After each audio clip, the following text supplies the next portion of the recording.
வணக்கம். மதிமுகம் செய்திகள். இன்றைய முக்கிய நிகழ்வுகளை பார்ப்பதற்கு முன்னதாக தலைப்புச் செய்திகளை பார்க்கலாம்.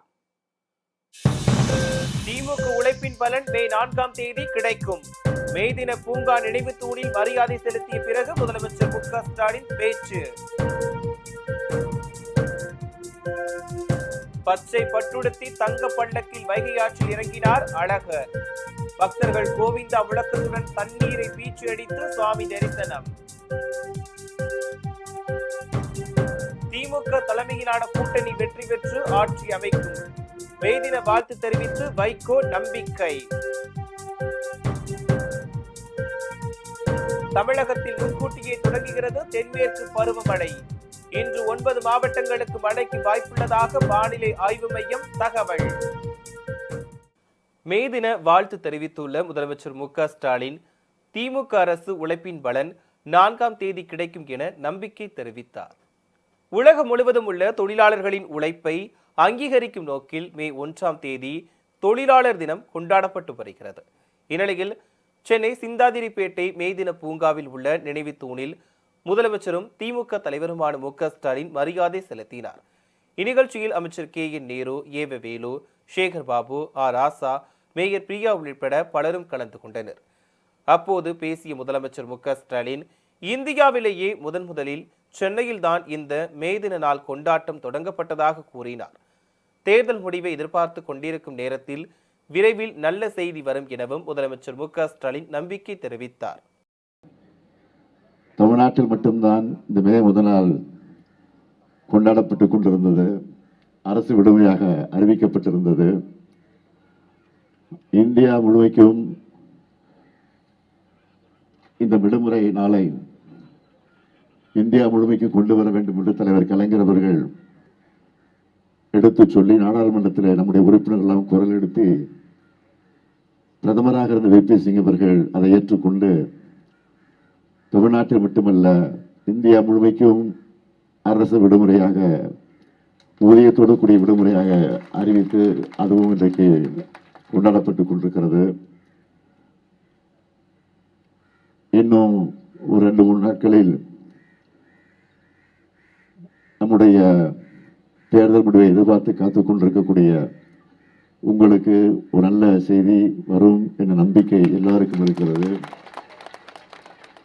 இந்த சூழ்நிலையில் நான் தெரிவித்துக் கொள்ள விரும்புவது, எல்லாருக்கும் எல்லாம் என்ற தத்துவத்தோடு தான், அந்த கொள்கையோடு தான் நாம் ஆட்சியை நடத்தி கொண்டிருக்கிறோம்.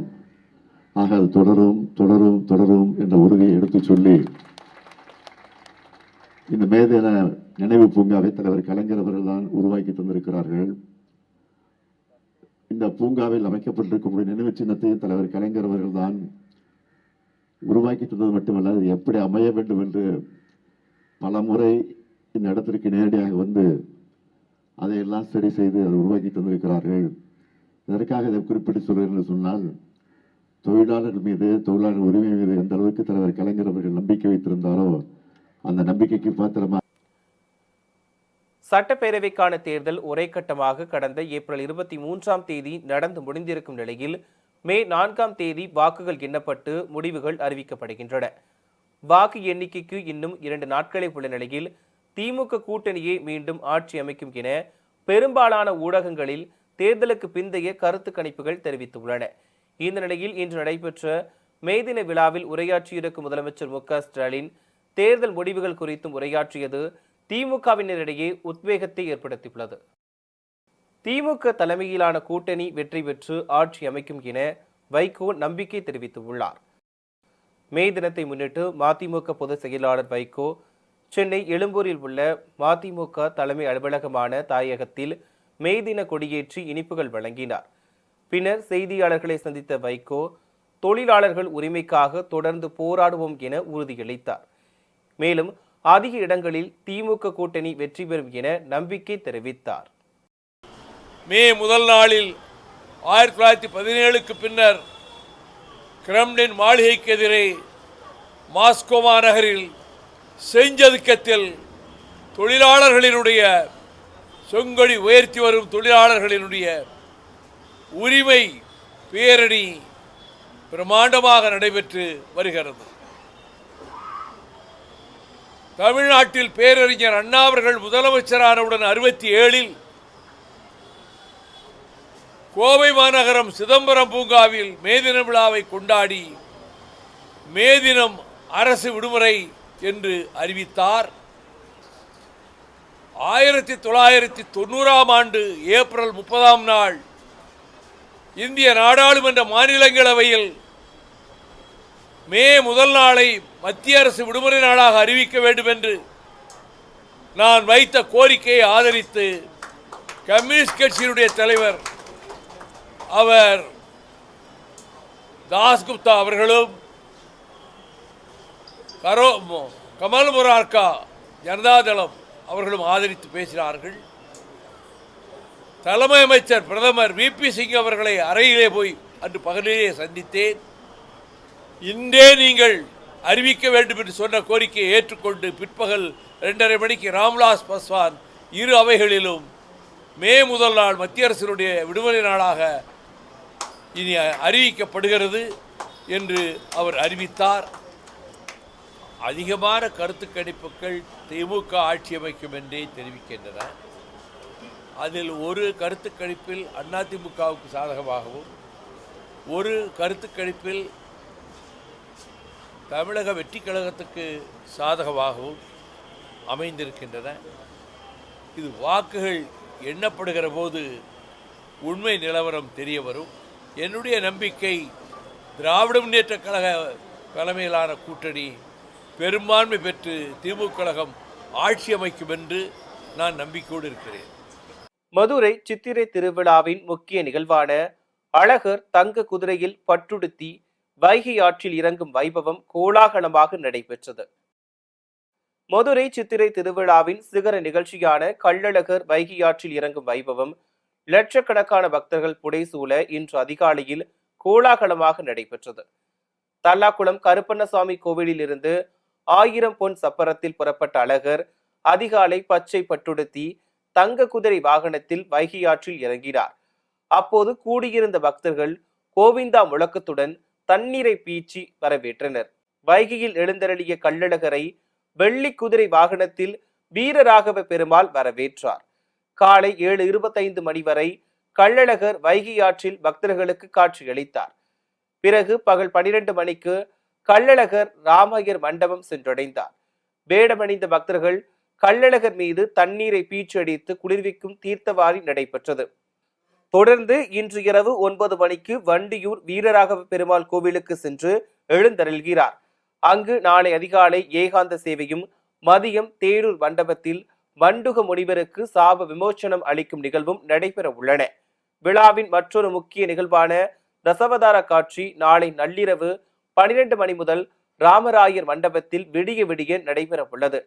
மறுநாள் காலை மோகினி அவதாரத்தில் வீதி உலா வரும் அழகர் மே 4ஆம் தேதி அதிகாலையில் பூப்பல்லக்கில் எழுந்தருளி பின்னர் தல்லாக்குளம் கருப்பண்ணசாமி கோவிலில் விடைபெற்று மீண்டும் அழகர் மலைக்கு திரும்புகிறார். லட்சக்கணக்கான பக்தர்கள் குவிந்து உள்ளதால் மதுரை மாநகர் முழுவதும் பலத்த பாதுகாப்பு ஏற்பாடுகள் செய்யப்பட்டுள்ளன. சுமார் 5000த்திற்கும் மேற்பட்ட போலீசார் பாதுகாப்பு பணியில் ஈடுபட்டுள்ளனர். மேலும் ட்ரோன்கள் மூலம் கண்காணிப்பு பணிகள் தீவிரப்படுத்தப்பட்டுள்ளது. தமிழகத்தில் தென்மேற்கு பருவமழை முன்கூட்டியே தொடங்க வாய்ப்புள்ளதாக தகவல் வெளியாகியுள்ளது. இது தொடர்பாக வானிலை ஆய்வு மையம் வெளியிட்டுள்ள செய்திக்குறிப்பில் தெற்கு உள் கர்நாடகா முதல் மன்னார் வளைகுடா வரை தமிழகம் வழியாக ஒரு வளிமண்டல காற்றழுத்த தாழ்வு பாதை நிலவுகிறது.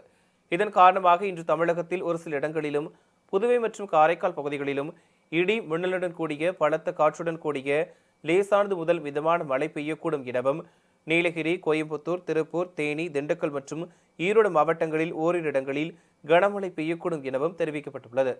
நாளை நீலகிரி, கோயம்புத்தூர், திருப்பூர், தேனி, திண்டுக்கல், மதுரை, சிவகங்கை மற்றும் விருதுநகர் மாவட்டங்களில் ஓரிரு இடங்களில் கனமழை பெய்யக்கூடும் எனவும் கூறப்பட்டுள்ளது. சித்ரா பௌர்ணமியை முன்னிட்டு திருவண்ணாமலையில் குவிந்துள்ள லட்சக்கணக்கான பக்தர்கள் அண்ணாமலையார் கோவிலில் சுவாமி தரிசனம் செய்து கிரிவலம் மேற்கொண்டு வருகின்றனர். திருவண்ணாமலைக்கு சித்ரா பௌர்ணமியை முன்னிட்டு வெளியூர்களில் இருந்தும் வெளி மாநிலங்களில் இருந்தும் லட்சக்கணக்கான பக்தர்கள் குவிந்து வருகின்றனர். சித்ரா பௌர்ணமி நேற்று இரவு 9:52 மணிக்கு தொடங்கி இன்று இரவு 11:08 மணிக்கு நிறைவடைகிறது. இதனையொட்டி 2 நாட்களும் பக்தர்கள் கிரிவலம் மேற்கொள்ளலாம் என கோவில் நிர்வாகம் அறிவித்துள்ளது. இதனால் ஏராளமான பக்தர்கள் ஒரே நேரத்தில் வருவார்கள் என்பதால் திருவண்ணாமலைக்கு செல்ல மாநிலம் முழுவதும் இருந்து 5669 சிறப்பு பேருந்துகள் இயக்கப்பட்டு வருகின்றன. பக்தர்கள் பாதுகாப்பிற்காகவும் அசம்பாவிதங்கள் நடைபெறாமல் தடுக்கவும் 4000த்திற்கும் மேற்பட்ட போலீசாரும் பாதுகாப்பு பணியில் ஈடுபடுத்தப்பட்டுள்ளனர். இந்நிலையில் அங்கு குவிந்து வரும் லட்சக்கணக்கான பக்தர்கள் அண்ணாமலையார் கோவிலில் சுவாமி தரிசனம் செய்துவிட்டு 14 கிலோமீட்டர் தூரம் கொண்ட மலையின் சுற்றுவட்ட பாதையில் கிரிவலம் மேற்கொண்டு வருகின்றனர். வணிக சிலிண்டர் விலையை உயர்த்துவதை திரும்ப பெற வேண்டும் என இந்திய கம்யூனிஸ்ட் கட்சியின் முன்னாள் மாநில செயலாளர் முத்தரசன் வலியுறுத்தியுள்ளார். சென்னை தியாகராய நகரில் உள்ள இந்திய கம்யூனிஸ்ட் கட்சி தலைமை அலுவலகமான பாலன் இல்லத்தில் அக்கட்சியின் முன்னாள் மாநில செயலாளர் முத்தரசன், பெரியசாமி உள்ளிட்ட நிர்வாகிகள் இணைந்து கட்சியின் செங்கொடியை ஏற்றி வீர வணக்கம் செலுத்தினர். தொடர்ந்து செய்தியாளர்களை சந்தித்து பேசிய அவர், சிலிண்டர் விலை தொடர்ந்து உயர்த்தப்படுவதை கண்டித்து போராட்டத்தில் ஈடுபட போவதாக எச்சரித்தார். மார்க்சிஸ்ட் கம்யூனிஸ்ட் கட்சியுடைய மாநில குழு சார்பாக உழைக்கும் மக்களுக்கு எங்களது மேதின புரட்சி வாழ்த்துக்களை தெரிவித்துக் கொள்கிறோம். இன்று இங்கே சென்னையில் மட்டுமல்ல, மாநிலம் முழுவதும் மார்க்சிஸ்ட் கம்யூனிஸ்ட் கட்சியின் சார்பாக, சிஐடி சார்பாக இந்த விழா என்பது கொண்டாடப்பட்டு வருகிறது. குறிப்பாக கடந்த 12 ஆண்டு காலமாக மத்தியில் அதிகாரத்திற்கு வந்த மோடி அரசாங்கத்தை பொறுத்தவரையில் உழைப்பாளி மக்களுடைய உரிமைகளை மறுத்து வருகிறது, பறித்து வருகிறது. குறிப்பாக விவாதமில்லாமலே கொண்டு வரப்பட்ட 4 தொழிலாளர் சட்டங்கள் வெள்ளைக்காரங்களுக்கு போராடி பெற்ற உரிமைகளை அது பறித்து வருகிறது. வேலைநிறுத்த உரிமை, சங்கம் சேரும் உரிமை, 8 மணி நேர வேலை என்பதை 10 மணி நேரம் ஆக்கலாம், 12 மணி ஆக்கலாம் என்று மத்திய அரசு கொண்டு வந்திருக்கக்கூடிய அந்த சட்டம் என்பது தொழிலாளிகளை கொத்தடிமைகளாக மாற்றக்கூடிய மோசமான உருவாகி வருகிறது. அதை எதிர்த்து இன்று நாடு முழுவதும் உழைப்பாளி மக்கள் வலுவான பல போராட்டங்களை நடத்தி வருகிறார்கள். குறிப்பாக மத்திய அரசாங்கம், மோடி அரசாங்கம் அவர்கள் ஆண்டுக்கு 2 கோடி பேருக்கு வேலை தருவதாக வாக்குறுதி அளித்து ஆட்சிக்கு வந்தவங்க. ஆனால் எல்லா துறைகளும் வேலை என்பது மறுக்கப்பட்டு வருகிறது, ஆட்குறைப்பு செய்யப்பட்டு வருகிறது. குறிப்பாக ரயில்வேயில் ஏற்கனவே 24 லட்சம் தொழிலாளிகள் வேலை செஞ்சாங்க. அது அனுமதிக்கப்பட்ட வேலை எண்ணிக்கை என்பது 14 லட்சம். அதிலேயும் 3 லட்சம் பேர் ரிட்டையர் ஆகிட்டாங்க. இப்பொழுது மத்திய அரசாங்கம் ரயில்வேயில் ஒரு 30,000 பேரை ஆட்குறிப்பு செய்ய போவதாக அறிவித்திருக்கிறது. அதையும் குறிப்பாக அந்த 14 லட்சம் பேரில் 1,40,000 பேர் என்பது பாதுகாப்புத்துறை வேலை செய்யக்கூடிய அந்த பணி. அப்படி ஆண்டுக்கு 2% நாங்கள் ஆட்குறிப்பு செய்ய போகிறோம் என்று ரயில்வேயில் கிட்டத்தட்ட அநேகமாக ரயில்வேனுடைய பயணிகள் எண்ணிக்கை அதிகமாக இருக்குது, ரயில்கள் எண்ணிக்கை அதிகமாக இருக்கிறது. இந்த பின்னணியில் ரயில்வேயில் அனுமதிக்கப்பட்ட 14 லட்சம் தொழிலாளர்கள் எண்ணிக்கையில் 3 லட்சம் வேக்கன்சி இருக்கிறது. மேலும் ஆண்டுதோறும் கிட்டத்தட்ட ஒரு 30,000 பேரை வீட்டுக்கு அனுப்புவதாக மத்திய அரசு கொண்டு வந்திருக்கக்கூடிய அந்த ஆட்குறிப்பு கொள்கை மார்க்சிஸ்ட் கம்யூனிஸ்ட் கட்சியின் சார்பாக கடுமையாக நான் எதிர்க்கிறேன். அந்த கொள்கை மத்திய அரசு வாபஸ் வாங்க வேண்டும் கேட்டுக்கொள்ள கடமைப்பட்டிருக்கிறேன். தமிழ்நாட்டில் பாசிச ஆட்சிக்கு எந்த காலத்திலும் இடமில்லை என தமிழக காங்கிரஸ் கமிட்டி தலைவர் செல்வ பெருந்தகை தெரிவித்துள்ளார். சென்னையில் செய்தியாளர்களை சந்தித்த செல்வ பெருந்தகை, தமிழ்நாட்டில் தமிழர் நாகரிகம், பண்பாடு என புகழ்ந்து பேசும் மோடி பீகார் சென்றால் தமிழர்களை திட்டி பேசுவதாக விமர்சித்தார். சென்னையில் வணிக பயன்பாட்டிற்கான சிலிண்டர் விலை அதிரடியாக உயர்ந்துள்ளது. சென்னையில் 19 கிலோ எடை கொண்ட வணிக பயன்பாட்டிற்கான சிலிண்டர் விலை 993 ரூபாய் உயர்ந்து 3237 ரூபாய்க்கு விற்பனை செய்யப்படுகிறது. 14.2 கிலோ எடை கொண்ட சமையல் சிலிண்டரின் விலையில் எந்தவித மாற்றமும் இல்லை. வணிக பயன்பாட்டிற்கான சிலிண்டர் விலை அதிரடியாக உயர்த்தப்பட்டதால் வணிகர்கள் அதிர்ச்சி அடைந்துள்ளனர். இதனால் உணவுப் பொருட்களின் விலை மேலும் அதிகரிக்கும் அபாயம் ஏற்பட்டுள்ளது. அதேபோல் தலைநகர் டெல்லியில் ஒரு சிலிண்டரின் விலை 3071 ரூபாய்க்கும், கொல்கத்தாவில் 3202 ரூபாய்க்கும் விற்பனை செய்யப்படுகிறது. சென்னையில் ஆபரண தங்கத்தின் விலை கிராமிற்கு 50 ரூபாய் குறைந்துள்ளது. சர்வதேச பொருளாதார நிலவரங்களுக்கு ஏற்ப தங்கம் விலை ஏற்ற இறக்கத்தை சந்தித்து வருகிறது. அதன்படி சென்னையில் இன்று ஆபரண தங்கத்தின் விலை சவரனுக்கு 400 ரூபாய் குறைந்து 1,12,400 ரூபாய்க்கு விற்பனை செய்யப்படுகிறது. இதேபோல் கிராமிற்கு 50 ரூபாய் குறைந்து 14,050 ரூபாய்க்கு விற்பனை செய்யப்படுகிறது. மேலும் வெள்ளியின் விலை 1 கிராம் 5 ரூபாய் குறைந்து 1 கிராம் வெள்ளி 265 ரூபாய்க்கும் 1 கிலோ வெள்ளி 2,65,000 ரூபாய்க்கும் விற்பனை செய்யப்படுகிறது. தரமற்ற கடையில் பேருந்தை நிறுத்தியதால் ஆத்திரமடைந்த பயணிகள் ஓட்டுநர் மற்றும் நடத்துனரிடம் வாக்குவாதத்தில் ஈடுபட்டனர். திருப்பூரில் இருந்து கரூர் நோக்கி சென்ற அரசு பேருந்து தென்னிலை அருகே நெடுஞ்சாலை ஓரம் இருந்த கடையில் நின்றுள்ளது. கடையில் டீ ஒன்று 25 ரூபாய்க்கு விற்றதால் அதிர்ச்சியடைந்த பயணிகள் ஓட்டுநர் மற்றும் நடத்துனரிடம் வாக்குவாதத்தில் ஈடுபட்டனர். இதில் ஆத்திரமடைந்த ஓட்டுநர் நடத்துனர் பயணி ஒருவரை தாக்கும் வீடியோ இணையதளத்தில் வெளியாகி பெரும் பரபரப்பை ஏற்படுத்தியுள்ளது.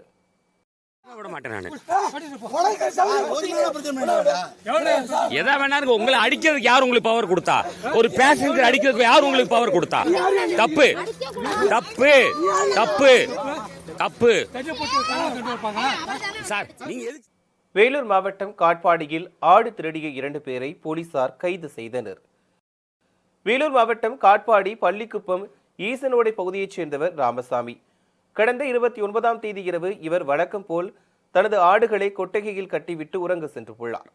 நள்ளிரவு நாய் குரைக்கும் சத்தம் கேட்டு வெளியே வந்து பார்த்தபோது கொட்டகையில் கட்டப்பட்டிருந்த ஆடு ஒன்று காணாமல் போயிருந்ததை கண்டு ராமசாமி அதிர்ச்சியடைந்தார். உடனடியாக அக்கம் பக்கத்தினர் உதவியுடன் காணாமல் போன ஆட்டை தேடிய போது 2 பேர் ஆட்டை திருடி செல்ல முயன்றது தெரிய வந்தது. இதனையடுத்து இருவரையும் பொதுமக்கள் உதவியுடன் மடக்கி பிடித்த ராமசாமி இது குறித்து போலீசாரிடம் புகார் அளித்தார். அதன் அடிப்படையில் போலீசார் இருவரையும் கைது செய்து விசாரணை மேற்கொண்டதில் பழைய காட்பாடியைச் சேர்ந்த கோபி மற்றும் சுரேஷ் என்பது தெரிய வந்தது. இதனையடுத்து கடத்தலுக்கு பயன்படுத்தப்பட்ட காரை பறிமுதல் செய்த போலீசார் இருவரையும் கைது செய்து சிறையில் அடைத்தனர். சித்ரா பௌர்ணமியை முன்னிட்டு திருப்பூர் சித்திரகுப்தர் கோவிலில் பக்தர்கள் 2 கிலோமீட்டர் தொலைவிற்கு நீண்ட வரிசையில் காத்திருந்து சுவாமி தரிசனம் செய்தனர். திருப்பூர் சின்ன ஆண்டிப்பாளையம் பகுதியில் உள்ள சித்திரகுப்தர் கோவிலில் சித்ரா பௌர்ணமியை முன்னிட்டு சித்திரகுப்தருக்கு சிறப்பு அபிஷேகம், சிறப்பு அலங்காரம் மற்றும் புராணம் படித்து உபச்சார வழிபாடு செய்யப்பட்டது. இந்த நாளில் சித்திரகுப்தரை வழிபட்டால் பாவ கணக்கு தீர்ந்து புண்ணிய கணக்கு எழுதுவார் என நம்பப்படுவதால் திருப்பூர், ஈரோடு, சேலம், கோவை உள்ளிட்ட மாவட்டங்களில் இருந்தும் ஏராளமான மக்கள் சித்திரகுப்தரை தரிசிக்க குவிந்தனர். இதனால் சுமார் 2 கிலோமீட்டர் தொலைவிற்கு நீண்ட வரிசையில் நின்று பக்தர்கள் சித்திரகுப்தரை தரிசித்தனர். வேலூரில் தபால் வாக்கு எண்ணும் பணியில் ஈடுபடும் அலுவலர்களுக்கான சிறப்பு பயிற்சி நடைபெற்றது. வேலூர் மாவட்ட ஆட்சியர் அலுவலகத்தில் மாவட்ட தேர்தல் அலுவலரும் மாவட்ட ஆட்சியருமான சுப்புலட்சுமி தலைமையில் வேலூர், காட்பாடி, அணைக்கட்டு, கேவிக்குப்பம், குடியாத்தம் ஆகிய 5 சட்டமன்ற தொகுதிகளில் பதிவான அஞ்சல் வாக்குச்சீட்டுகளை எண்ணும் பணியில் ஈடுபட உள்ள அதிகாரிகள் மற்றும் ஊழியர்களுக்கான அஞ்சல் வாக்குகள் எண்ணும் வழிமுறைகள் குறித்து சிறப்பு பயிற்சி அளிக்கப்பட்டது. அனைவருக்கும் வணக்கம். வருகின்ற சட்டமன்ற தேர்தல் வாக்கு எண்ணிக்கை போது தபால் வாக்குகளை எண்ணும் பணி என்பது மிக மிக முக்கியமான பணியாகும். அந்த பணியிலே பணியாற்றுகிற அலுவலர்களுக்கும் பணியாளர்களுக்குமான பயிற்சி தான் இப்போ 3 மணிலிருந்து நாம தொடர்ந்து கொடுத்தோம். திருப்பூர் அருகே தனியார் பள்ளி தாளாளர் வீட்டில் கொள்ளையடித்த 7 பேரை போலீசார் கைது செய்தனர். திருப்பூர் மாவட்டத்தில் உள்ள தனியார் பள்ளியின் தாளாளர் ராமச்சந்திரன் என்பவர் பள்ளி வளாகத்தில் உள்ள வீட்டில் வசித்து வருகிறார்.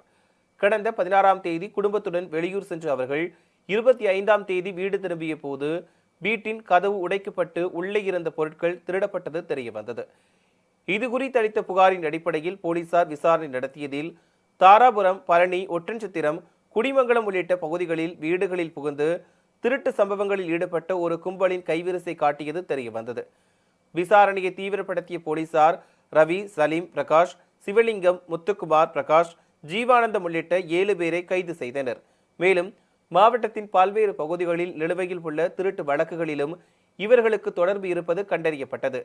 இதனையடுத்து கைது செய்யப்பட்ட 7 பேரையும் தாராபுரம் குற்றவியல் நடுவர் நீதிமன்றம் முன்பு போலீசார் ஆஜர்படுத்தினர். வழக்கை விசாரித்த நீதிபதி 7 பேரையும் 15 நாட்கள் காவலில் வைக்க உத்தரவிட்டார். அரியலூர் நகரில் உள்ள பழமை வாய்ந்த ஒப்பில்லாத அம்மன் கோவில் தேரோட்டத்தையொட்டி ஆயிரக்கணக்கான பக்தர்கள் தேரை வடம் பிடித்து இழுத்து சுவாமி தரிசனம் செய்தனர். அரியலூர் நகரில் உள்ள ஒப்பில்லாத அம்மன் கோவில் ஜமீன்தாரர்களின் வம்சாவளி கோவிலாகவும் பல ஊர்களைச் சேர்ந்த பொதுமக்களின் குலதெய்வ கோவிலாகவும் விளங்கி வருகிறது. இக்கோவிலில் கடந்த 1942ஆம் ஆண்டிற்கு பிறகு தேரோட்டம் நடைபெறவில்லை. இந்நிலையில் கடந்த ஆண்டு அரியலூர் ஜமீன்தாரராக பட்டமேற்ற துரை விஜய் முயற்சியால் 83 ஆண்டுகளுக்கு பிறகு கோவில் தேரோட்டம் நடைபெற்றது. 2ஆம் ஆண்டாக திருத்தேர் பெருவிழா கடந்த 21ஆம் தேதி காப்பு கட்டுதலுடன் தொடங்கியது. விழாவில் தினந்தோறும் அன்ன வாகனம், ரிஷப வாகனம், யானை வாகனம், குதிரை வாகனம் உள்ளிட்ட பல்வேறு வாகனங்களில் ஒப்பில்லாத அம்மன் வீதி உலா வந்து பக்தர்களுக்கு அருள்பாலித்தார். விழாவின் 9ஆம் நாளையொட்டி திருத்தேரோட்டம் சிறப்பாக நடைபெற்றது. திருத்தேரை ஆயிரக்கணக்கான பக்தர்கள் வடம் பிடித்து இழுத்து சுவாமி தரிசனம் செய்தனர். மதுரை பெருங்குடி அம்பேத்கர் நகர் பகுதியில் தொடர்ந்து மின்தடை ஏற்படுவதை கண்டித்து அப்பகுதி மக்கள் சாலை மறியல் போராட்டத்தில் ஈடுபட்டனர். மதுரை பெருங்குடி அம்பேத்கர் நகர் பகுதியில் தொடர்ந்து ஒரு வாரமாக மின்சாரம் தடை ஏற்படுவதாக அப்பகுதி மக்கள் குற்றம் சாட்டியுள்ளனர். இதனால் ஆத்திரமடைந்த மக்கள் விமான நிலைய சாலை, மதுரை மண்டேலா நகர் சாலையில் திடீர் மறியலில் ஈடுபட்டனர். இதனால் 1 மணி நேரத்திற்கு மேலாக போக்குவரத்து பாதிக்கப்பட்டது.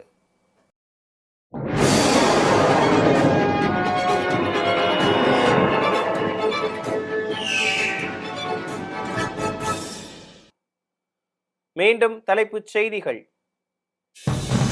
திமுக உழைப்பின் பலன் மே 4ஆம் தேதி கிடைக்கும். மே தின பூங்கா நினைவு தூணில் மரியாதை செலுத்திய பிறகு முதலமைச்சர் மு.க. ஸ்டாலின் பேச்சு. பச்சை பட்டுடுத்தி தங்க பல்லக்கில் வைகை ஆற்றில் இறங்கினார் அழகர். பக்தர்கள் கோவிந்தா முழக்கத்துடன் தண்ணீரை பீச்சு அடித்து சுவாமி தரிசனம். திமுக தலைமையிலான கூட்டணி வெற்றி பெற்று ஆட்சி அமைக்கும். மே தின வாழ்த்து தெரிவித்து வைகோ நம்பிக்கை. தமிழகத்தில் முன்கூட்டியே தொடங்குகிறது தென்மேற்கு பருவமழை. இன்று 9 மாவட்டங்களுக்கு மழைக்கு வாய்ப்புள்ளதாக வானிலை ஆய்வு மையம் தகவல். இத்துடன் செய்திகள் நிறைவடைந்தன. மீண்டும் செய்திகள் இரவு 8 மணிக்கு. மேலும் செய்திகளை தெரிந்து கொள்ள மதிமுகம் பிரைம் யூடியூப் தளத்தில் இணைந்திருங்கள்.